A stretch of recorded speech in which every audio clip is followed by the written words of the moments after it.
Welcome to today's episode of Behind the Lens. So we have a special guest, Debbie O'Connor, or otherwise known as Debbie O'Brands. And this is a special episode where Debbie shares and opens up about her experience moving from South Africa into, Australia, starting a business, and also her experience around brands. So Debbie is an amazing author. She has a book that she's recently released. Now, at the time, I hadn't read the book. I've now read that book and look at it quite consistently. And she'll talk a little bit about her book. She'll talk a little bit about her story. But if you're someone who's fascinated about brands, if you're someone who's fascinated about business and really building really good relationship, this is going to be an amazing episode to listen to. So today's episode is powered by Triple Effect, where we create 6 months worth of video content for YouTube, Facebook, LinkedIn, Instagram, and TikTok, and film it all in a space of 2 days. So if you're interested in finding out more how we script, film, edit, as well as publish up to 3 videos weekly on behalf of a business, check out tripleeffect.com.au. Otherwise, let's get started with the show. Welcome to Behind the Lens podcast. Today, I am joined by the amazing and very beautiful Debbie O'Connor from... Where are you from?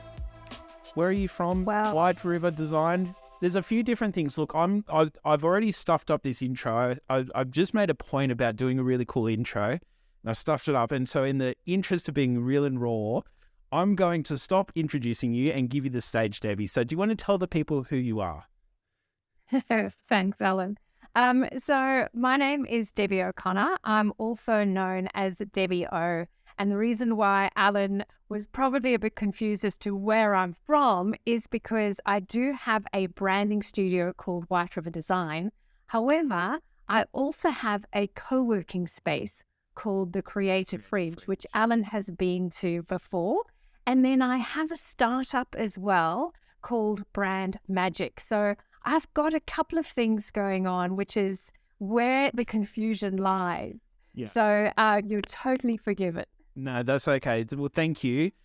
Debbie's obviously a woman of many talents and many different aspects, but really keen to obviously dive into this conversation because we do video and whatnot. And obviously Debbie very much looks into the branding space and whatnot.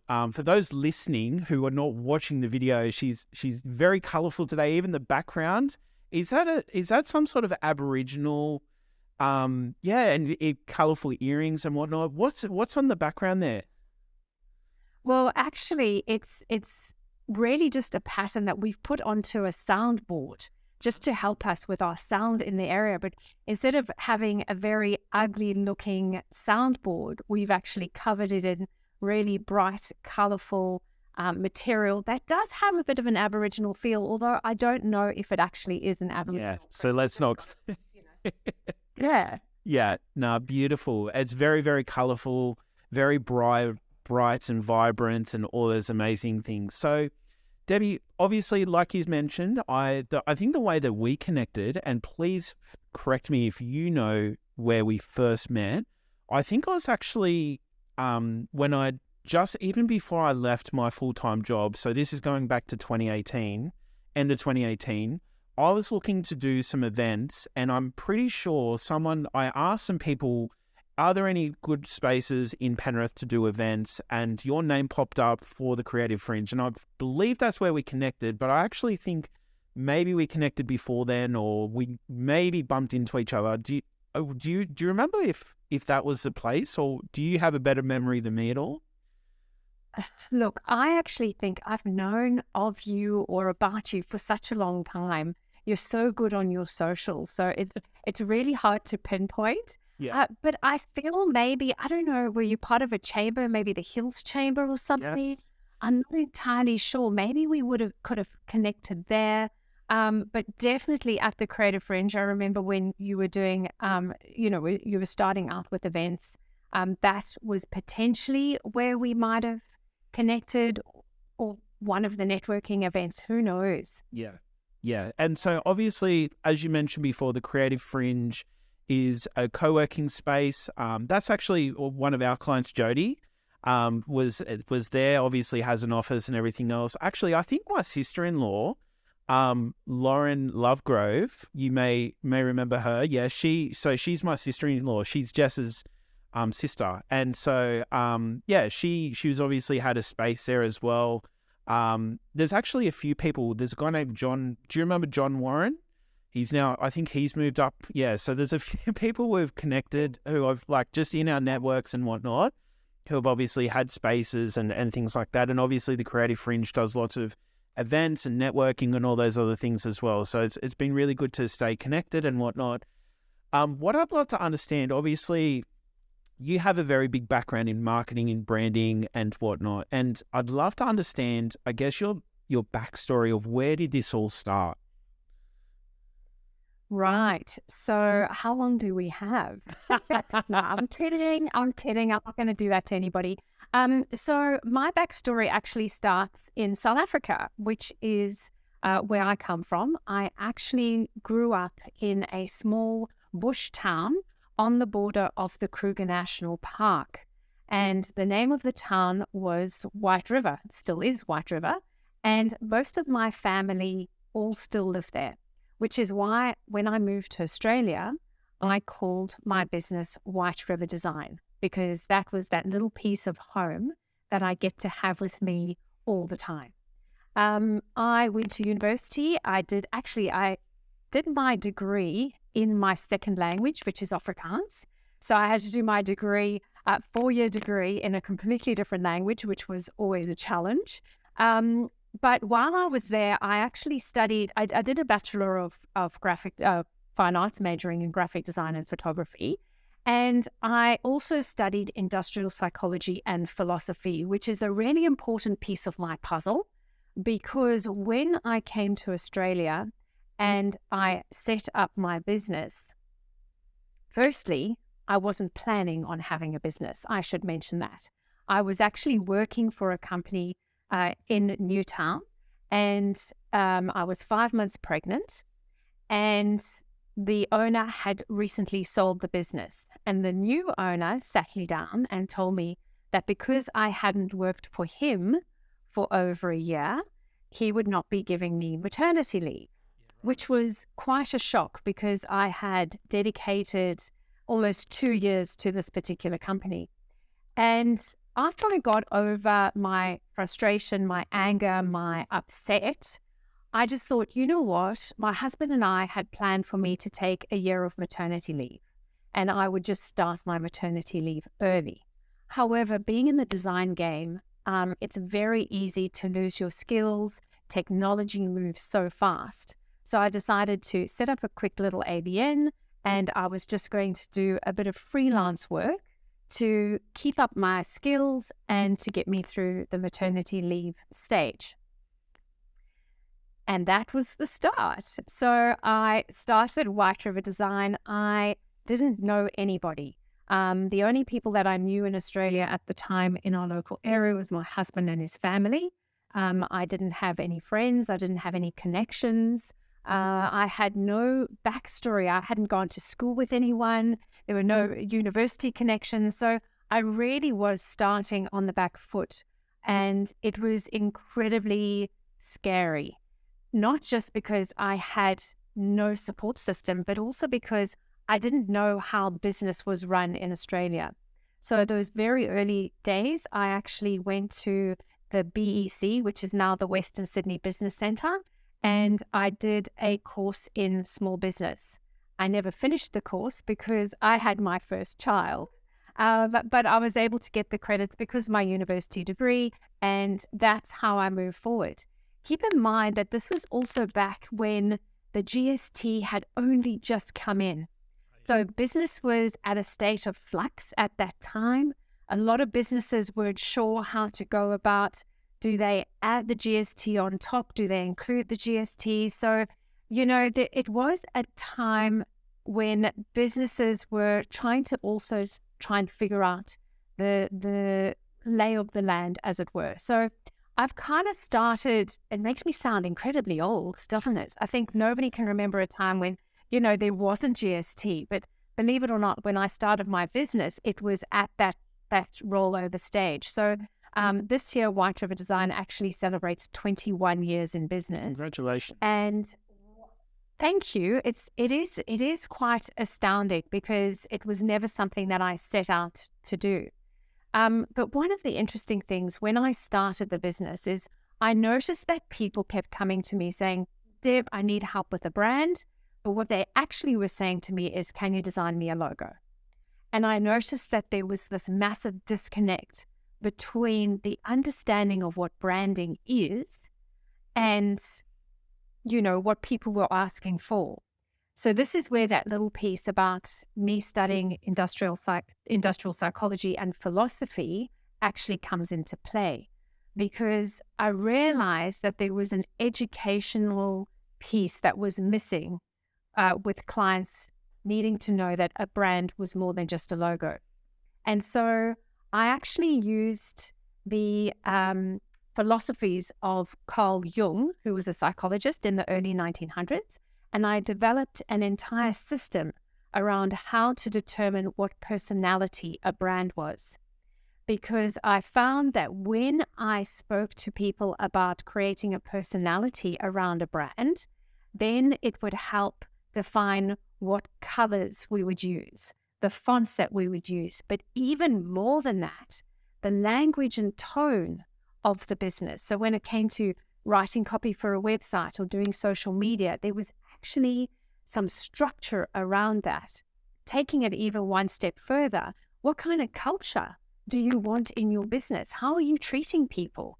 And then finally, the biggest piece of the puzzle that I believe is that brand experience. How do you want people to feel? And what kind of reputation do you want for your business? And so as you can tell, there's so much more to branding than simply that little logo. Love that. I love that. That's really, you very well integrated that obviously into your story and your philosophies, how you work and operate. I think what I'd love to understand from your point of view is obviously the continuation of White River Design into the Creative Fringe. How did the Creative Fringe come about? Right. So that was, once again, another personal story. I was running my business from home. I had 2 young children. Obviously, the business had grown. I had staff coming to the house, and both of my kids at this particular point in time had gone to school. And what was happening is I'd come home from school and I'd say to them, don't make a noise because the girls are on the phone. Don't leave your bags there. Someone can trip over it. And there were a bunch of different things that had happened to make me realize, maybe home is no longer the place for my business. Added to that, I had a staff member say to me, she shared with me the one day that she actually enjoys getting to work early, making herself a cup of tea, getting herself settled before she actually starts the working day. However, because she was coming into my home, she was sitting outside the front of the house, waiting until 9 o'clock, and then she would arrive at work. And she said the reason why she's hesitant getting there early is because she knows it's my home. She doesn't want to invade my private space. That she has to walk into my kitchen, use my kettle and my cups, go to my fridge to get the milk out. And it made me realize that from an employee's perspective, it is actually quite challenging for them to work from somebody else's house. So I then looked at it and said, right, I need to move the business out of home. Now, I'm going to show my age here again because this was off the back of the GFC. So the global financial crisis, a lot of businesses went under. Businesses were in a state of flux, not knowing what was going to happen. And so it was 2008 and I started looking around for premises. And most of the real estate agents said to me, look, you can sign a 2 to 3 year lease. That's the shortest lease that we can give you. Most of the leases were about 5 years. And after going through the GFC, the stress that businesses had around them, you could foresee 6 months, maybe a year, But to sign up to a lease that was 2 or 3 years long, that was actually a lot. There was a lot of anxiety around that for me as a small business. And so I thought, there's no way I can ever move my business out of home. However, going back to the Western Sydney Business Centre, who have been a really important part of my business journey, I contacted the CEO and said, look, if you hear of anything, please let me know. I want to move my business out of home. And he said, Deb, we've got an office coming up next door. And he said, I know you and I trust you. And so I will put you onto a month-by-month lease. And that changed everything for me. We moved in and I realized that even the process of moving in was so expensive. I had to lay data cables. I had to fit it out. I fit out the whole place in secondhand furniture, and yet the whole move still cost me $30,000. People don't tell you this stuff. You know, it's only once you've committed and you're in it that you realize, oh my word, I can't back out of this. I have to just move forward. My saving grace was the fact that it was month to month, and I stayed there for 3.5 years. So it worked out really well for me. We outgrew the space. I had a team that when we first started, we all fit in there quite nicely. By the time 3.5 years went by, we were really exploding at the seams. We needed to move out. And I had always had this dream of creating a space which was community driven. You know, coming from a small bush town in South Africa where so many people know each other, if anybody needs a hand, they pick up the phone and they call someone, and before you know it, a community has gathered together to help lay lawn or put up fences or just to help somebody out, you know. And I just wanted that sense of community, which I just hadn't had. And so I had this idea that I was going to create a communal space for businesses to be able to come into, where they could work alongside each other, where we work with a mindset of collaboration rather than competition, where we support each other, we lift each other up, we inspire each other, we become a group of co-workers with a conscience, and we look at how we can benefit and improve our wider community. And so that's how the Creative Fringe started. And specifically what I wanted to do was make sure I had short-term leases in place for businesses so that it would take that stress of moving out of home out of the equation. Our offices, you can have an office that is already fully furnished. All the data cabling, all the technology is already there. You can have a 1 month up to a 12-month lease. That's the longest lease we do. And most businesses can foresee 6 to 12 months ahead. So really, I was trying to take a lot of the pain point and the experiences that I had had in moving my business out of home and take so many of those out, because let's face it, business is tough. It's a hard gig, right? And so if you can minimize as many stresses along the way, I think that can only be a good thing. I love that. I love that. There's so many things that I want to unpack, but just talking about the Creative Fringe, for those who haven't had the opportunity to grace its presence, it's a very colourful place. There's lots of really cool rooms, obviously meeting rooms and whatnot. I've obviously mentioned a few names and whatnot of people, but also it's a beautiful place, and you've done such an amazing job, even just with fitting it out and making it feel very welcome and colourful and all those other things. And it truly is an expression, a creative expression of I guess, I'm assuming something that you've envisioned and just making it all work and happen and everything else.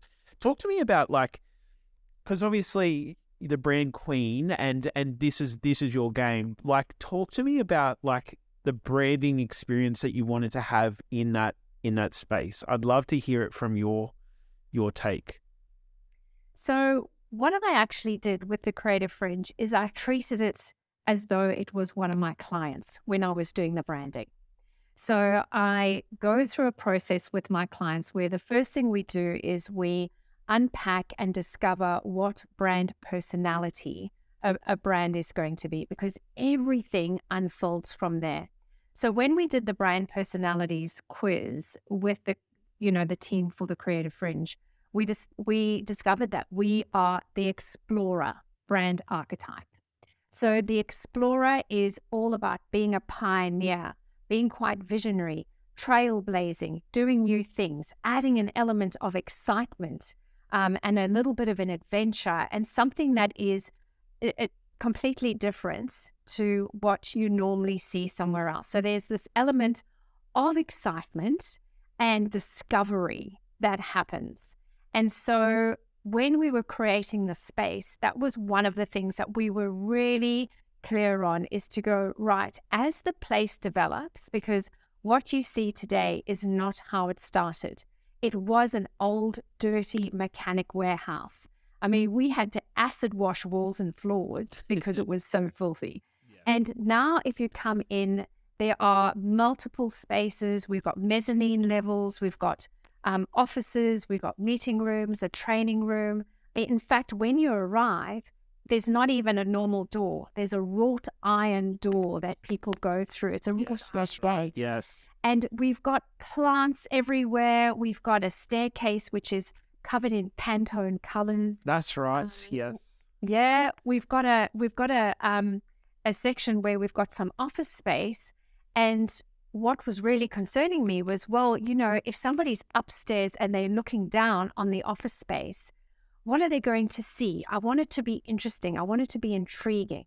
And so when we were doing the layout and the plan, I said, right, we are going to have a door roof, meaning that the roof of this particular area is made out of colorful doors. And we got community, we just did a shout out and we said to people, we need doors, number one. And number two, we need help painting the doors. And people just arrived with doors that they were going to throw out. We had people painting doors, and now we have a roof made of all these colorful doors. So regardless of where you're standing in the space, there is always something new to look at, something new to discover, to explore. We have so many people saying, oh, can I Instagram that? Can I take a photo of that? And the answer is obviously yes. But the other thing is, we also are very, very clear on our footprint on the world. We want to make sure that we are not damaging the earth. So we have put in sustainable measures. We use a lot of recycling in our space. If anyone's throwing something out, usually we're the ones that go, oh, well, we'll take that and we'll turn it into something. Yeah. So we're constantly doing that type of thing, coming up with new and different ways of being able to create an experience for anybody who comes into our space. I love that. And you're absolutely right. Like every time I've been into the space, I've noticed something. Like it wasn't until I was sitting in the meeting room that I could actually see the Pantone color staircase, which I the moment I seen your earrings, and I was like, oh, that's right. I seen the pen. I couldn't remember. Yeah, I couldn't remember what it was, but I remember seeing the staircase. And then exactly like you're talking about. I was like, I think Jody went to get a coffee or something, and I was looking around. I could see the doors and everything else. There's just so many different things to look at, and it's really like. It's a true testament to your, like, even just what you're sharing and talking about when it comes to brand, and obviously there's intention behind it and all those other things, which I absolutely love. And it's got my brain thinking a whole bit, right? So I know that you've talked, like, we'll come back to your book because I do want to talk about your book and some other things as well. But what I'm like, the part that I really want to know about, you've talked about your background in South Africa. Obviously, White River comes from where you were raised up and everything else in South Africa. Obviously, you've already started to talk about community and everyone helping out and jumping in and whatnot. And so it's literally like it's almost like you've obviously brought those values and brought those things into your work and your space and how you work and operate and all those amazing things. But I want to ask you, because I see it as values. I see it as values and experiences that you've brought in. But how would you describe it? Do you see it as values? Are like, and I would love to understand, I guess this is 16 different questions in one, but I guess the what I'd love to understand is, what are some of your strong values when it comes to either business and how you view your spaces and things like that? Hello, amazing human. This is just a quick, brief message to remind you to share the love. And what do I mean by sharing the love? What I mean is, if you know someone who might get value from this episode or from this interview, make sure you share this episode with them. Also, if you are enjoying this interview and may enjoy other interviews like it, make sure you hit the subscribe button or follow button on whichever platform you're listening or watching on. And lastly, if you're really enjoying this episode, if you really want to share the love, make sure you leave a rating. A positive rating with lots of love is much appreciated. Otherwise, let's get back to the show. Yeah, and look, you're spot on. It definitely has a lot to do with value. I think it also has a lot to do with purpose as well. So when you understand what your purpose is, what you are wanting to achieve and leave on this earth, that becomes a very big part of it. So yes, your values, and I think that comes, for me particularly, it does come from growing up in a small, tight-knit community. My whole idea around sustainability is probably due to the fact that on weekends, when kids in Sydney might be off surfing, I was in the bush checking out elephant, lion, zebra. I was learning about the environment and ecology, and that was my world. That was my space.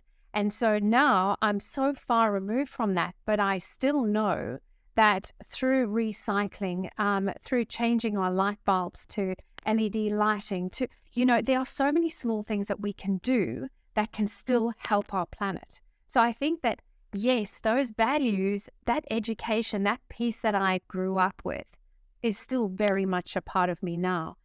Because I grew up in such a community-oriented space, for me, I have always been very open with the way I work.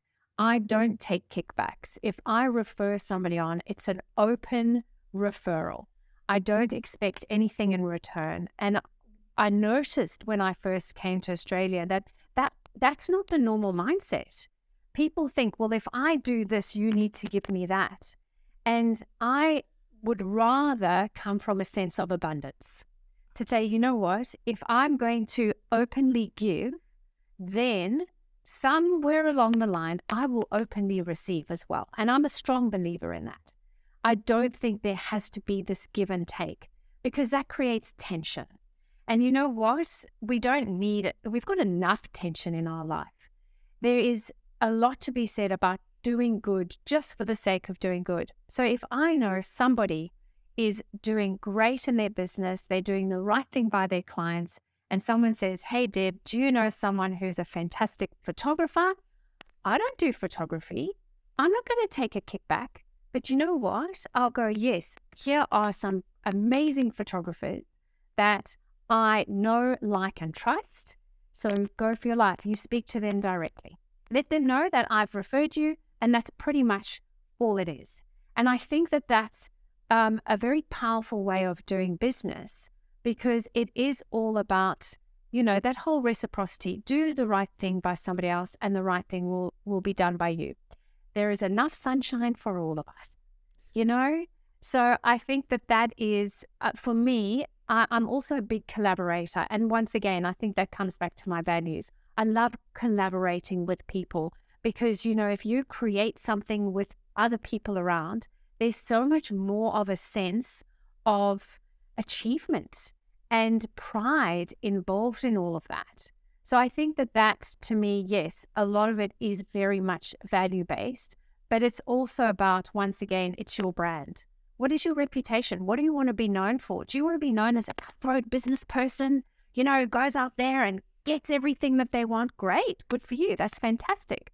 Or do you want to be known as someone who is open to collaboration and connection and is genuinely, honestly wanting to help people around them, regardless of whether there's something in it for them or not? Love that. Where does that come from? Like I'd love to understand, does that, like, obviously this comes back to your values, but does that come from like a spiritual place? Does that come from like just, you use the word reciprocity. I'd love to understand, is there a deeper foundation that comes from it all? It's funny because my dad, he always used to say to us that we need to be well-rounded humans. We need to have a perfect triangle, meaning body, mind, and spirit. And that was one thing he was very big on, saying to us, you don't need to be the best at one single sport. But if you could do a little bit of every sport, that someone says to you, hey, Deb, we're going horse riding. Do you want to join us? You can go, totally, I know how to ride a horse. Or, hey, Deb, come, we're going to go kayaking. Do you want to join it? Yeah, I can kayak. I'm not the best at it, but hey, I can kayak. So it's about having this balance, looking after your body, your mind, and your spirit. And I think that your spirit is not only, when I say spiritual, I think it's about a bigger essence than, some people might think of spirituality as simply God.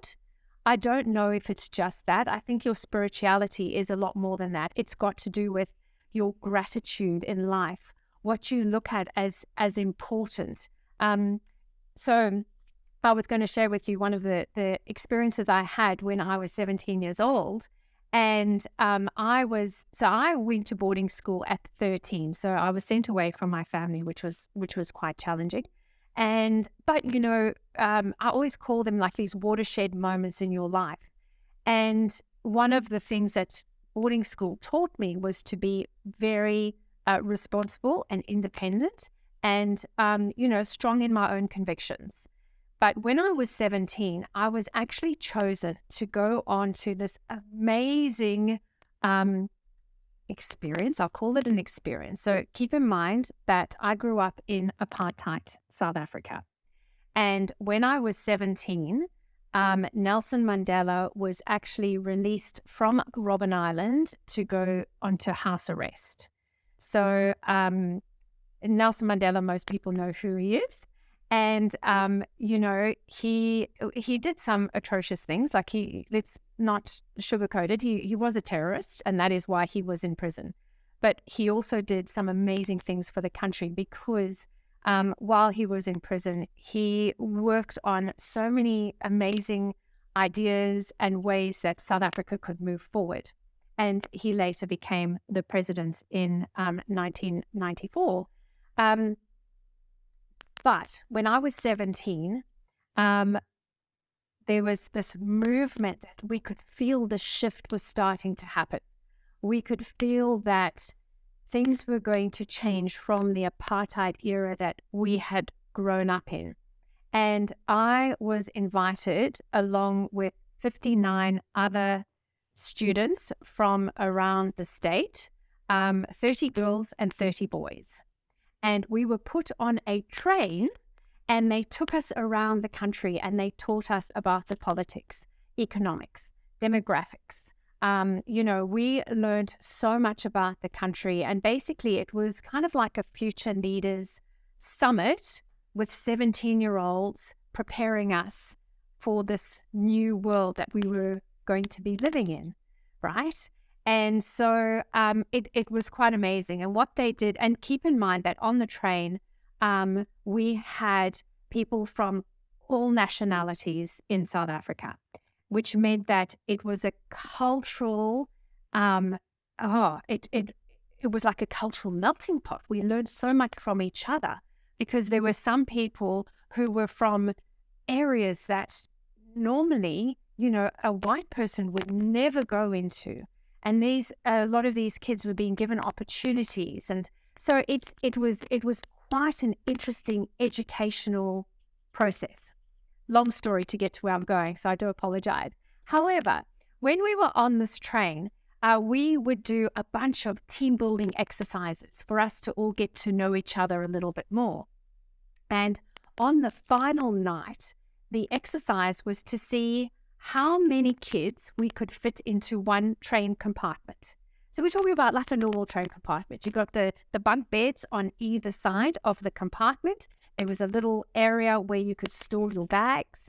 And so that we had to look at that and see how many we could fit in. So there was someone in charge, and he was like, okay, we're going to put 5 people down on the bottom bunks, 5 people down on the top bunks, then 5 people on the laps of those on the top bunks, and 5 people on the laps of those on the bottom bunks. And I was the first person to be the second layer on the bottom bunk. And I sat down, and probably about 10 seconds later, the top bunk broke and fell on top of me. And because I was the one sitting up the highest, the bunk actually landed on my back and completely crushed me. So I couldn't breathe, I couldn't move, and the chap whose lap I was sitting on, he actually pushed me out, and I landed on the floor. There were kids jumping off the top bunk because now everyone's screaming and there was chaos. So I had a few people landing on top of me. Somebody saw me in a crumpled heap, picked me up, which you would never do today, right? If you saw someone in that situation, you'd never pick them up, but picked me up and took me into a compartment next door where I had to try and get my breathing because I was quite badly winded. Long story short, I broke 3 ribs, I fractured my femur, and I broke my back. And I was paralyzed from the waist down for about 4 or 5 hours. So luckily it was just the swelling that happened. But you know what? There was enough time for me in that process to think about all the things that I couldn't do. You know, I couldn't walk, I couldn't run, I couldn't walk down the aisle, I couldn't go dancing, I couldn't ride a horse, everything in my head went, you can't, you can't, you can't. However, in the middle of the night, when I started getting feeling back in my legs, and let me tell you, it was the most excruciating feeling. It was as though I had people stabbing at my legs and back with knives. That's how painful it was. However, it was such a beautiful pain because I could feel something. So that was like, part of me was just crying out in pain, and the other part of me was like, oh my God, this is so good, right? Absolute joy. But my can't went to can. I can do this. I can run. I can walk. I can kayak. I can do all these things. And I think that was a major mental switch for me, because everything that I've tried to now do since then, I've always gone with the attitude of can rather than the attitude of can't. And there's a quote that says, whether you think you can or you think you can't, you're right. So I've just opted to think I can. And you know what? Sometimes things work out fantastic, and sometimes things don't. And I always say to my team, look, let's throw shit at a wall. Let's see what sticks. If it sticks, we'll do it again. If it doesn't stick, we'll move on quickly, right? But I think by having this attitude of can, it changes your perspective on what you're looking at doing. I love this attitude of can. And so, yeah, that's a really, really interesting story of even just like the I'm assuming that 4 to 5 hours felt like 4 to 5 weeks in your mind. Just going again, like you're sort of talking about, going through everything about what I can or can't do, or what does this look like? What does, and whilst it's completely different to the situation and circumstance you're talking about, I can actually remember just like talking about the feeling, as much as it sucked. Like, I'm going to say in November of 2021, after we'd just gone through the first year of lockdowns and everything else, I'd also given up recreational drugs and alcohol. And this was probably, so at that point, it was probably, I'd given up in February. So call it close to 9 months or something along those lines. And at that time, I was like, it was one of the most lowest points in my business that I'd ever been, to the point where I'd started asking some friends for full-time work. Like, if you've got any part-time work or full-time work, I'm like, I might have to sort of exit this business. And I remember there's a mentor of mine, Rowan, who basically we're on a Zoom call and whatnot, and he sort of just put everything in front of me because I needed to see it and need to feel it. And when he did, it was like excruciating. Like, I remember sobbing, like just going through the pain of where I exactly was, and not sugarcoating it with it'll be okay, like, or what, like putting any positivity. It was shit, and it sucked, and it was real and it was raw. But that feeling of like I am in the worst possible space, but like the feeling of like it was the most pure feeling of despair I've ever felt. And whilst it sounds really twisted, I resonate with what you said, because whilst you were still like excruciatingly painful process, that feeling was like, I'm actually feeling my body and what it's capable of at the same time as the pain. And I resonate with that so much as well. Because obviously, like you said, business is not easy. It's no means easy, and everything else. So that's a really, really cool story. I love that. I want to talk now about your book, which I actually have a copy, and I've also got one of the. So do you want to just, so for those who are listening, I obviously got a copy with the little shell, the beautiful little shell and whatnot. On the back there, it's got number 70 of 100. But do you want to talk a little bit about your book, Brand Magic? And you, obviously this is a big part of what you're doing, but talk to us more about your book and what that's all about. Yeah, so I developed this whole system around brand personalities, and I call it brand personalities because when I use the term archetypes, which is what it's based on Carl Jung's archetypes, a lot of people didn't have an understanding of what archetypes are. The simpler version of what archetypes are is personality. And so when we are able to determine what personality a brand is, so many of the pieces of the puzzle fit together. And so what I wanted to do is create a book that would be a resource, a tool for any business library that you would be able to go to, read through all the different personalities and learn more than simply just the personality. So in there, I've actually partnered with an amazing guy called Michael Edwards, and he does smells, so scents, and he couples all different scents together. He's created a scent wheel, so a fragrance wheel. And what I've been able to do is plot the different personalities on this wheel. So when you're looking at your brand experience, we want to really tap into the 5 senses. And so when it comes to smell, we now have access to this fragrance wheel to be able to even choose scents that will enhance that personality even more. We look at the type of sound that would create a great experience for customers, touch, taste. There are all these different visual elements that we can tap into. And so I wanted to put more than simply, well, this is what the personality is. I wanted to actually put in the book this whole area of how you can create an incredible brand experience. And so the book has actually been designed. It's full color. So if you like a picture book, this is the book for you. But I've also put in there personal stories of clients that I've worked with.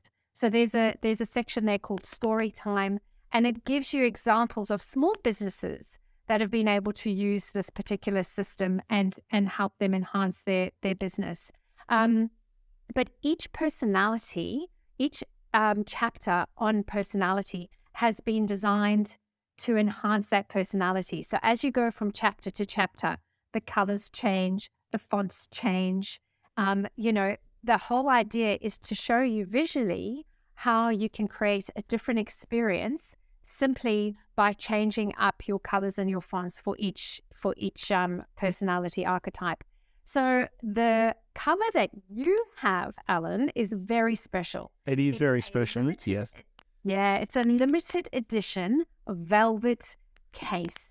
It's there to be a little bit luxurious. I mean, in the end, I'm a designer. It's all about experience, right? And so what I wanted to do was create this limited edition where we only have 100 of these cases. And so anybody who pre-bought the book, which Alan did as well, like anybody who is an early adopter got a copy of the book in this cover for no extra charge whatsoever.